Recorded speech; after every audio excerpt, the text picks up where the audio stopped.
एक बार श्री कृष्ण जी एक पेड़ के नीचे बैठे बांसुरी बजा रहे थे। उसी तरफ एक हिरन दौड़ता चला आया और उनके पीछे जाकर छुप गया। वह हिरन बहुत ही घबराया हुआ था। भगवान श्री कृष्ण ने उसके सिर पर हाथ फेरते हुए कहा, क्या हुआ, तुम क्यों छुप रहे हो? उसका पीछा करते हुए एक शिकारी भी वहां आ पहुंचा और बोला, यह मेरा शिकार है, इसे मुझे दे दो, इस पर मेरा अधिकार है। तब भगवान श्री कृष्ण बोले, हर जीवित जीव पर उसका खुद का अधिकार होता है, न कि किसी का। तब वह शिकारी क्रोध में बोला, यह मेरा शिकार है, इसे मैं पकाकर खाऊंगा। तब भगवान श्री कृष्ण बोले, किसी भी जीव को मारकर खाना पाप की श्रेणी में आता है। क्या तुम पाप के भागी बनना चाहते हो? मांसाहार पुण्य है या पाप, क्या तुम धर्म को नहीं जानते? तब वह शिकारी बोला, मैं तुम्हारे जितना शिक्षित तो नहीं कि यह जानूं कि मांसाहार पुण्य है या पाप, लेकिन मैं यह जानता हूँ कि जीव को मारकर खाना, इसमें कोई हर्ज नहीं।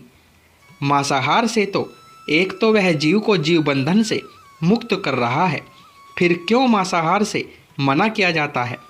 मांसाहारी होने को क्यों नहीं कहा जाता? वैसे भी मैं इसको मारकर नीच योनि से मुक्ति दिलाकर पुण्य ही कमा रहा हूँ, फिर इस पर पाबंदी क्यों? इसे तो प्रोत्साहित करना चाहिए। जहाँ तक मैंने सुना है, जीव हत्या तो शास्त्रों में भी बताया गया है।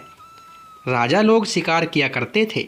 ऐसे तमाम तर्क देते हुए श्री कृष्ण से पूछा कि फिर क्यों यह मांसाहार गलत है और पाप की श्रेणी में आता है? आप ही बताइए, मांसाहार पुण्य है या पाप? भगवान श्री कृष्ण समझ गए कि इसकी बुद्धि मांस खाने के कारण तामसिक हो गई है और इसने सोचने और समझने की बुद्धि भी खो दी है। फिर भगवान श्री कृष्ण बोले, इस अंतहीन विषय पर पहले मैं कोई राय नहीं दूंगा। मेरी एक छोटी सी कथा सुनने के बाद तुम ही उत्तर देना कि मांसाहार पुण्य है या पाप, और तुम्हें मांस खाना है या नहीं। वह शिकारी सोचने लगा कि इससे मेरा तो कोई घाटा नहीं है, इस कथा को मैं सुन ही लेता हूँ, मेरा मनोरंजन भी हो जाएगा और बाद में मुझको इसका मांस भी मिल जाएगा। तो भगवान श्री कृष्ण ने अपनी कथा आरंभ की। एक बार मगध में खाने का संकट हो गया तो अन्न का उत्पादन कम रहा। राजा को चिंता हुई कि यदि इस समस्या का शीघ्र निदान नहीं किया गया तो संरक्षित अनाज कोष भी खत्म हो जाएगा और संकट भीषण हो जाएगा। तो सम्राट ने अपनी राज्य सभा में पूछा, देश की खाद्य समस्या को सुलझाने के लिए सबसे सस्ती वस्तु क्या है? मंत्रीगण सोच में पड़ गए। चावल, गेहूं, आलू इत्यादि खाद्य पदार्थों को उगाने के लिए बहुत मेहनत करना पड़ता है।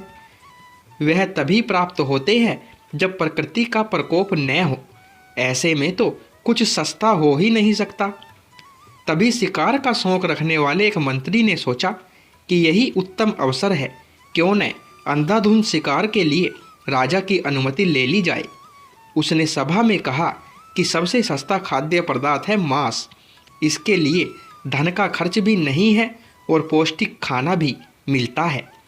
सभी सामंतों ने भी इस बात का समर्थन कर दिया, लेकिन मगध के प्रधानमंत्री अभी चुप थे। सम्राट ने पूछा, प्रधानमंत्री आप चुप क्यों हैं? आपने कोई अनुमोदन नहीं किया, आपका क्या मत है? प्रधानमंत्री ने कहा, मैं ये नहीं मानता कि यह कथन सही है कि मांस सबसे सस्ता पदार्थ है। फिर भी इस विषय पर मैं अपने विचार आपके सामने कल रखूंगा। प्रधानमंत्री उसी रात मांसाहार का प्रस्ताव रखने वाले सामंत के घर पहुंचे। सामंत ने इतनी देर रात प्रधानमंत्री को अपने घर आया देखा तो वह घबरा गया। किसी अनिष्ट की आशंका से वह कांप गया। प्रधानमंत्री ने कहा, संध्या को महाराज बीमार हो गए, उनकी हालत बहुत ही खराब है। राजवेद ने कहा है कि किसी शक्तिशाली देह का 2 तोला मांस मिल जाए तो राजा के प्राण बचाए जा सकते हैं। आप महाराज के सबसे विश्वास पात्र हैं, इसलिए आपसे योग्य कौन होगा? इसके लिए आप जो भी मूल्य लेना चाहे ले सकते हैं। आप कहे तो इस काम के लिए मैं आपको 1 लाख स्वर्ण मुद्राएं भी दे सकता हूँ। एक बड़ी जागीर भी आप मांग सकते हैं, बस आप अपनी इच्छा कहे। मैं कटार से आपके हृदय को चीरकर बस 2 तोला मांस निकाल लूँगा। यह सुनकर सामंत के चेहरे का रंग फीका पड़ गया। वह सोचने लगा, जब जीवन ही नहीं रहेगा तो लाख स्वर्ण मुद्राओं में क्या करूँगा, और बड़ी जागीर भी किस काम आएगी। वह झटपट अंदर भागा और अपनी तिजोरी से 1 लाख स्वर्ण मुद्राएं लेकर आया। मुद्राएं देकर उसने प्रधानमंत्री के पैर पकड़ लिए और गिड़गिड़ाते हुए बोला, श्रीमत, मैं आपकी 1 लाख मुद्राओं में अपनी 1 लाख मुद्रा और मिलाता हूँ। इस पैसे से आप किसी और सामंत के हृदय का मांस खरीद ले, किंतु मुझे जाने दे, यह बात किसी और को पता न चले। मैं आपसे आग्रह करता हूँ। प्रधानमंत्री जी यह सब समझ चुके थे। वह उसे थोड़ी और मानसिक पीड़ा देना चाहते थे। प्रधानमंत्री ने आगे कहा, सामंत, आप शरीर से बलिष्ठ है, आपका कद काठी महाराज से मिलती जुलती है, इसलिए राजवैद ने खास तौर पर आप ही का नाम लिया है। आपके दान से हमारे राजा की जिंदगी बच सकती है। आप कहे तो मैं आपको प्रधानमंत्री का पद देने को तैयार हूँ और खुद आपका कर्मचारी बनकर रहूँगा, लेकिन प्रजा से हमारे राजा ना छीने। सामंत तो फंसता हुआ दिख रहा था। उसने शरीर पर अंग वस्त्र रखकर अपने जूते भी पहन लिए और जैसे ही वह वहाँ से भागने वाला था, वह तुरंत प्रधानमंत्री के पैरों में लेट गया। उसने याचना की, प्रधानमंत्री, मैं इसके योग्य नहीं हूँ। जब प्राण ही नहीं रहेंगे तो प्रधानमंत्री पद का या राजा का सिंहासन भी मिल जाए तो मैं उसका क्या करूँगा। आप चाहे तो मेरा सब कुछ ले ले, लेकिन मेरे प्राण ना लो। मैं अपना यह भवन और सारा धन आपको सौंपता हूँ। रातों रात राज्य से निकल जाऊँगा। इतना कहकर वह अपने घोड़े की ओर भागा और जैसे ही अपना घोड़ा गठने लगा तो पीछे से आवाज़ आई कि तुम अपने परिवार को भी तो यहीं पर छोड़े जा रहे हो। सामंत बोला, मेरे प्राण से प्रिय कुछ भी नहीं है। जब जीवन ही न रहेगा तो कुटुंब का क्या करूँगा। जीवन रहा तो ऐसे ही सुखी रह लूँगा। इतना कहकर घोड़े पर छलांग लगाकर बैठ भी गया। वह अभी चलने को ही था कि प्रधानमंत्री ने घोड़े की साख पकड़ ली। वह सामंत से बोला, भागने की ज़रूरत नहीं है, आप आराम से घर पर ही रहो, मैं किसी और का प्रयास करता हूँ। यह कहकर प्रधानमंत्री वहाँ से चले गए। प्रधानमंत्री के वहाँ से जाने पर सामंत के अंदर कुछ जान तो आई, परंतु बेचैनी बनी रही। उसकी नींद खराब हो चुकी थी।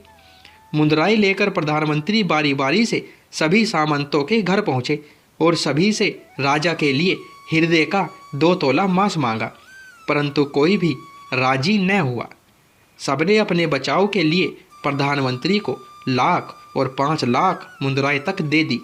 इस प्रकार प्रधानमंत्री ने एक ही रात में करोड़ों स्वर्ण मुद्राएं जमा कर ली। फिर सुबह होने से पहले ही अपने महल में पहुंच गए। अगले ही दिन राज्यसभा में सभी सामंत समय से पहले ही पहुंच गए। सभी यह जानना चाहते थे कि राजा स्वस्थ है कि नहीं, लेकिन कोई भी किसी से भेद नहीं खोल रहा था। सबको राजवैद की तलाश थी, उनसे ही कुछ सूचना मिल सकती है। प्रधानमंत्री ने सैनिकों को आज्ञा दे रखी थी कि जब तक महाराज राज्यसभा में न आए, किसी भी सामंत को महल से बाहर जाने की आज्ञा नहीं है। राजा राज्यसभा में अपनी चिर परिचित गति में आए और अपने सिंहासन पर आकर बैठे। सभी सामंतों ने देखा, कहीं से भी राजा उन्हें अस्वस्थ नहीं लगे। उन्हें तो कुछ हुआ ही नहीं। प्रधानमंत्री ने उनसे झूठ बोला। हर सामंत के मन में यही विचार चल रहा था, लेकिन कोई भी किसी और को कुछ भी न बोल रहा था। तभी प्रधानमंत्री ने राजा के समक्ष 1 करोड़ स्वर्ण मुद्राएं रख दी। राजा ने पूछा, यह स्वर्ण मुद्राएं किसके लिए है और कहाँ से आई? प्रधानमंत्री ने कहा, 2 तोले मांस के लिए इतनी धनराशि जुटाई है, पर मांस न मिला। अपनी जान बचाने के लिए सामंतों ने ये मुद्राएं दी है। अब आप यह विचार कीजिए, मांस कितना सस्ता है। राजा को बात समझ में आ गई। उन्होंने प्रजा को अतिरिक्त परिश्रम करने का निवेदन किया और राजा के अनाज भंडार में से अनाज निकालकर श्रमिकों को दिया।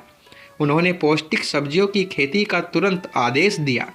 वह 1 करोड़ स्वर्ण मुद्राएं इसी कार्य के लिए और श्रमिकों के कल्याण के लिए खर्च की गई। ऐसी साग सब्जी तेजी से उगी जिससे प्रजा का कल्याण भी हुआ और पौष्टिकता भी मिली। कुछ समय बाद मौसम अनुकूल हुआ और खेती लहराने लगी। इस प्रकार राज्य से खाद्य संकट दूर हुआ। तो मित्रों, जीवन का यह मूल्य भगवान श्री कृष्ण हमें इस कथा के जरिए समझाना चाहते हैं कि हम यह न भूलें कि जिस तरह हमें अपनी जान प्यारी है, उसी तरह सभी जीवों को अपनी जान प्रिय होती है। अपने दिल से जानिए पराये दिल का हाल। यदि संसार के संबंधों से मुक्त करने का तर्क सही है, यदि जीव हत्या जीव को संसार बंधन से मुक्त करने का तरीका है, तो अत्याचारी द्वारा किया गया नरसंहार भी माननीय है। वह भी यह तर्क दे सकते हैं कि वह लोग जीवन के कष्ट से आप लोगों को मुक्त कर रहे हैं। अगर उसके लिए वह जीवन बोझ होता तो कभी भी अपनी जान बचाने के लिए संघर्ष नहीं करता, आपसे नहीं भागता। जो आपके सामने असहाय हो जाता है उसे प्राण गंवाने पड़ते हैं। जिन जीवों को मारकर आप खा रहे हैं उन्हें तो प्राण बचाने का अवसर भी नहीं मिलता। बर्बरता सिर्फ वही नहीं है जहाँ सिर्फ मानव का रक्त बहता है। बर्बरता उसे भी कही जाती है जहाँ स्वार्थ के लिए किसी जीव की हत्या कर दी जाए। हम अंत समय में जिंदगी भर के पापों के लिए जिंदगी भर सुकर्म करने की कोशिश करते हैं, परंतु हम यह भूल जाते हैं कि जब वह जीव हमारे लिए काटा गया और हमारे लिए तड़पा, उसका श्राप हमें इस जीवन में ही नहीं बल्कि अगले जीवन तक नहीं छोड़ता। परमात्मा से यह ज्ञान पाकर शिकारी परिपूर्ण हो गया और उसे ज्ञान की प्राप्ति हो गई और वह जान गया कि महानता जीवन लेने में नहीं बल्कि जीवन देने में है। शिकारी भगवान के आगे हाथ जोड़कर वहाँ से चला गया और उसने कसम खा ली कि वह अपने संपूर्ण जीवन में किसी को भी कभी चोट नहीं पहुँचाएगा। तो दोस्तों, वीडियो अच्छी लगी हो तो वीडियो को एक लाइक और शेयर अवश्य करें और चैनल पर पहली बार आए हो तो चैनल को सब्सक्राइब करें। धन्यवाद।